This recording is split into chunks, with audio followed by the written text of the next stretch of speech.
Écoute Michel, ça m'emmerde ce sujet. Les radars ça marchera jamais, c'est un effet d'annonce de toute manière. C'est impossible que ça passe, donc on en reparle, ok? Allez. Tiens Rémi, file-moi le diapo de la H2 là plutôt que de gueuler là. Tiens. Franchement, ça va super vite la technologie. Je me demande ce que ce sera les Brel dans 50 piges. 50 ans. Bref, compte 200 chevaux mec, ça sera des brels nucléaires. Elles distribueront de la flotte pour se désaltérer en sortie d'échappement. Ça sera génial. Putain, si seulement on pouvait se téléporter dans le temps. Wouah, c'est quoi ce truc de fou? C'est que ce bordel. Mate le casque. Putain, le mail en carbone. Truc du futur. Eh, ça y est, on y est. 2020.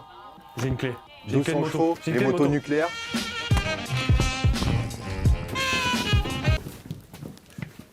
Mais c'est quoi ça? C'est ça le futur. Bon, vous l'avez compris, aujourd'hui c'est comparé au néo-rétro. Et on a trouvé un petit endroit très sympa pour parler de ce genre de moto. C'est le musée de la N13. Voilà, bienvenue Station 70. à Haussmanville, chez Luc.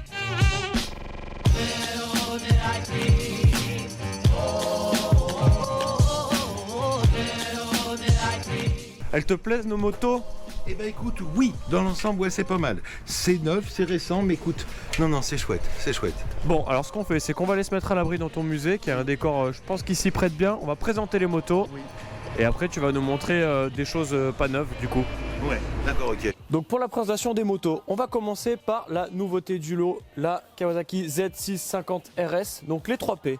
On est à 8299 €, 8449 € dans ce coloris vert bouteille avec les jantes en or, qui reprend évidemment le coloris de la première Z650 du nom, de 72 si je dis pas de bêtises. Au niveau du poids, on est à 187 kg tout plein fait, ce qui est léger, et 68 chevaux.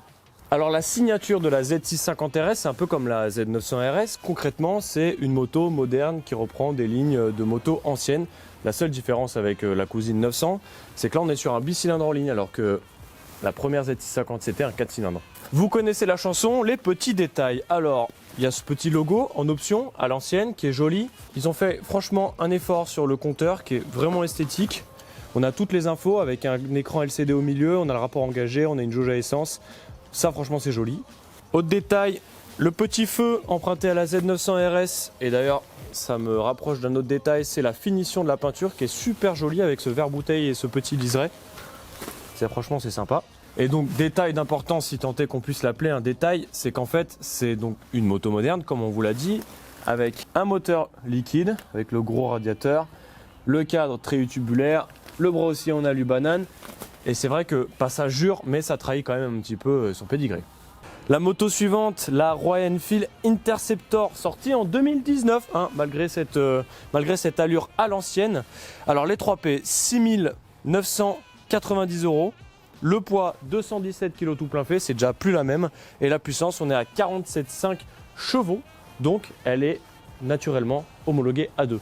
Bon, maintenant on va parler de la signature de la Royal Enfield qui, à l'inverse de la Kawasaki qui est une moto moderne habillée dans une redingote d'antan, la Royal Enfield c'est une vraie moto de conception à l'ancienne.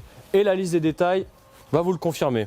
On commence. Bon, déjà évidemment il y a ce bicylindre en ligne refroidi par air avec ses gros carters, etc. Il n'y a pas besoin de s'éloigner plus. Regardez, on a un cadre berceau, double berceau en acier. On a des roues en 18 à l'avant comme à l'arrière, ça va être compliqué à chausser. On peut rester dans ce coin avec le feu à ampoule. Pas beaucoup plus loin, on a la trappe à essence qui n'a pas de charnière. Et encore, on peut aussi citer donc, les amortisseurs avec des doubles combinés, là où on a un mono amortisseur avec un renvoi de biellette sur la Kawa.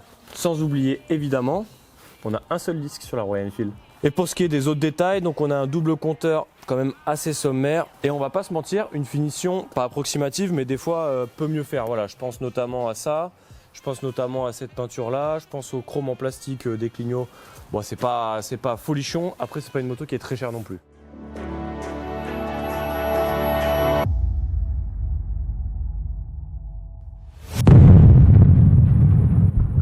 Bon Luc, on y va? Oui, on y On l'a fait cette visite? Bon, on commence par où? Parce qu'il y en a partout, j'ai l'impression. Eh ben on commence par cette partie-là. Donc là, on est au rez-de-chaussée du musée où on a, je sais pas, 70 machines. On ne compte pas les vélos, bien sûr, mais motorisés. On part de la mobilette, tout premier modèle de mobilette après-guerre, et puis différentes machines. Ma moto de tous les jours, mon vieux BM là. BM. Ça roule tout seul, c'est magnifique, c'est fait pour les vieux, c'est extraordinaire. D'ailleurs, j'ai réservé une place à l'EHPAD, alors à son parking, ça va être génial. Donc tu cumules ça depuis combien de temps exactement? J'ai 62 ans, je cumule ça depuis l'âge de 12 ans. Ah oui. Je vais bientôt fêter mes 50 ans de collection. Ouais. T'es un grand malade, on peut le dire. Oui, le docteur, il l'a dit, le Eh oui. docteur. Qu'est-ce que ça donne là-haut? On peut jeter un œil? Ah bah là-haut, au premier étage, Ouais. ah, il va y avoir un choc quand même. Je te laisse Vas-y. passer ou il y va? Oh, vas-y, t'es premier, comme ça je te regarde les fesses. Pour ça, moi, je regarde les tiennes. J'ai un gros cul. Donc là, ouais, c'est les rayons jouets quoi. La locomotion en miniature. Oh le truc. Première miniature de ma collection achetée avec mes propres deniers. En 1971, 72. Ancien parisien, je récupérais ça à la poubelle, les encombrants. C'est-à-dire que les gens, il n'y avait pas de déchetterie, ils mettaient ça sur le trottoir et j'ai récupéré. Mais c'était important pour moi, les années mobilettes dans ma génération, c'était l'antichambre de la moto, faut surtout pas l'oublier. C'est pour ça qu'on disait motojournal à l'époque. On regardait nos aînés en train de se battre sur les circuits ou des types qui allaient au bout du monde avec des motos improbables. Avant que ce soit l'État qui fasse la signalisation sur les routes, c'était les fabricants, comme on a là-haut, dont de Renault, dont de Peugeot en bas. Ça, c'est un truc super important. C'est-à-dire que je vais même vous faire voir une pièce absolument exceptionnelle si je la retrouve. C'est un croisement qui était offert par la FFM. Pourquoi tu tiens à nous montrer ce casque? Casque intégral Bayard. Alors celui-ci est un peu décoré. Il est, voilà, à l'époque, bon, le monsieur apparemment il avait une Suzuki. Alors ça s'achetait où ça? Dans les supermarchés. Et le premier casque intégral c'est exactement le même, de couleur blanche. Et j'avais payé 150 francs, c'est-à-dire 22,50 €. Nouvelle pièce. Qu'est-ce qui se passe ici? Kit car. Et voiture de course, authentique voiture de course de l'époque. Et t'as ton passé de pilote là? Je vois qu'il y a un nom sur la bulle là, sur la Honda. 30 ans j'ai couru au total, avec une catastrophe, c'est-à-dire que j'ai absolument rien gagné. Mais c'était tellement l'excitation, tu baisses un drapeau, ça démarre, alors avant t'as peur, et hop tu t'arsouilles, c'est génial.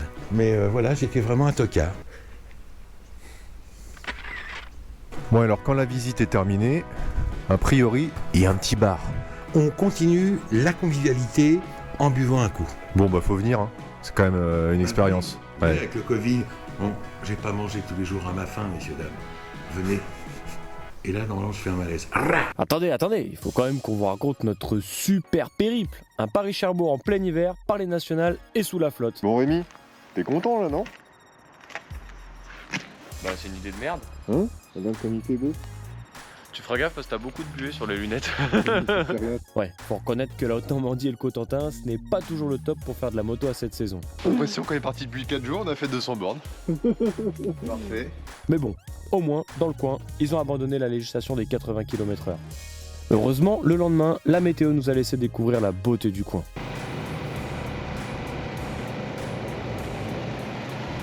Bon, d'un point de vue dynamique, il y a quand même un truc qui différencie pas mal nos deux motos.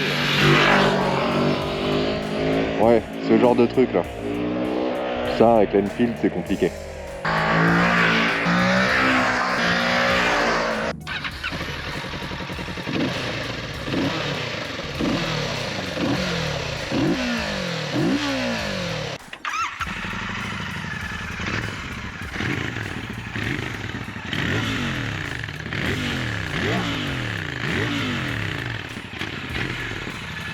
C'est un peu plus mélodieux. Ah bah oui, ça ronronne. C'est l'Angleterre. Après avoir fait un petit peu les cons, ce qui nous a donné assez d'infos pour faire le tour des motos, on a pu débriefer. Alors, pour moi les plus de la Royal Enfield, c'est l'agrément et le feeling général. Bah, le premier plus sur cette moto, c'est évidemment le moteur et son aspect. C'est magnifique. Déjà la boîte est super douce, les commandes sont toutes super douces, précises, on a un vrai feeling. Et ça en fait c'est un peu l'apanage des motos haut de gamme d'habitude. On a des belles ailettes, les carters ils sont polis, ça brille, c'est beau, paire d'échappement. L'esthétique mécanique, elle est là quoi. Sur une moto à ce prix-là, avoir un feeling aussi précis, bah, c'est franchement une qualité et c'est étonnant. C'est un moteur ultra rond. En plus au niveau de la boîte, les rapports ils passent tout seuls. C'est vraiment un moteur agréable pour cruiser. J'aime bien le bruit de l'échappement, je trouve que c'est cool, c'est typique et déjà c'est mieux que sur la Kawa déjà en comparaison. Et puis je sais pas, il y a un petit bruit sympa, un petit peu, ça me plaît. Un moteur facile avec du charme quoi. Ce qui est cool, c'est que Royal Enfield est particulièrement légitime sur ce segment. Et du coup, ça fait un truc très cohérent. Alors après, si elle n'a pas de gros problèmes d'ensemble, elle a des problèmes d'équipement. Pour ce qui est de la position, moi, elle me plaît pas trop. Déjà, je la trouve un poil basse. Bon, c'est une question de goût. Hein. Le frein à l'avant, un seul disque, ah voilà, il y a des limites, ça freine pas super bien, même si ça peut suffire pour l'usage qu'on fait de cette moto en ville. Là, les arêtes du réservoir rentrent un peu à l'intérieur des cuisses. C'est pas spécialement agréable. Deuxième gros problème, c'est les suspensions. C'est pas de la bonne qualité, ça tape tout de suite, on n'a pas de confort. On va voir comment est-ce qu'elle vieillit cette moto. Parce qu'on avait déjà un peu de buée dans les compteurs alors qu'elle a 400 bornes. Au-delà des performances, hein, c'est surtout le confort, quoi. Tout de suite très sec. Et ça, c'est dommage. Je suis curieux de voir si tout ça finit pas par être un peu piqué, etc. Donc c'est pas un point négatif, c'est une interrogation. À voir. Certains détails de finition, comme voilà, le petit chrome là, la peinture. On sent qu'il y a eu des économies de fait. Ça correspond un peu avec le prix de la moto. Voilà, une moto qu'on peut upgrader, mais de base, elle a plein de petits défauts comme ça. Mais plus, le look, l'audace du coloris, les détails de finition, je pense au cerclage chromé sur le feu et aussi sur les compteurs. Et je trouve que c'est une moto qui est cohérente dans l'ensemble. Alors pour moi, en plus, il y a l'habillage qu'ils ont fait sur cette moto sur la base de la Z650. C'est très joli, franchement au niveau du coloris, c'est inspiré. Il y a des petites pièces en plus qui sont de qualité, le compteur est joli. C'est un beau travail sur la finition. Autre plus, la mécanique, même si on la connaît et que c'est pas la plus sensationnelle, elle est quand même vachement volontaire. Je pense qu'ils ont changé la démule par rapport à la Z. Ouais, elle est volontaire et vigoureuse. Je veux dire, il y a de la patate en fait. La position est confort, la selle est confortable aussi. La Z, c'est aussi une moto qui est très agile, très maniable en ville. Elle est aussi plutôt pas mal suspendue pour ce niveau de gamme, quoi. Et donc voilà, dynamiquement, c'est une moto facile et efficace. Chose très positive pour cette moto comparée à la Z650 où elle fait vraiment mini vélo. Tout est très étriqué. C'est un peu caricatural. Là, ils ont rouvert le triangle de position, donc main, repose-pied et selle. C'est plus ouvert, donc on a plus d'espace et c'est mieux pour les plus grands et c'est plus universel finalement. Donc pour moi, le gros point négatif de cette moto, c'est la base mécanique qui est clairement issue de la Z650 et qui fait pas du tout rétro quoi. Aussi la monte pneumatique d'origine, c'est pas ouf, c'est dommage parce que c'est quand même une brelle qui est pas donnée. On voit que c'est un bloc liquide, le bras oscillant, on voit que c'est celui de la Z, ça colle pas avec l'habillage qu'ils ont fait. Deuxième gros point négatif, c'est l'agrément du moteur. Ce moteur, bon, il a pas beaucoup évolué depuis longtemps. Il y a toujours ce côté un peu rugueux, pas très mélodieux, quoi. Il y a des performances, mais on prend pas plaisir, notamment à basse vitesse. Et je pense que je peux finir là-dessus.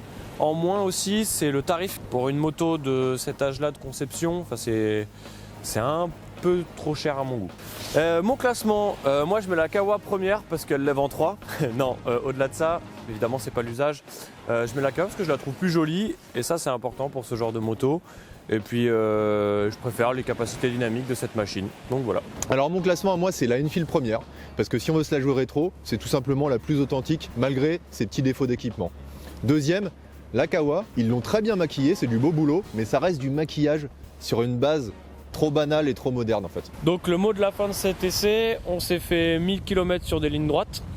Ouais, avec de la pluie, des champs sans herbe, enfin c'était beau. Des champs sans herbe. Ouais, c'était de la terre quoi.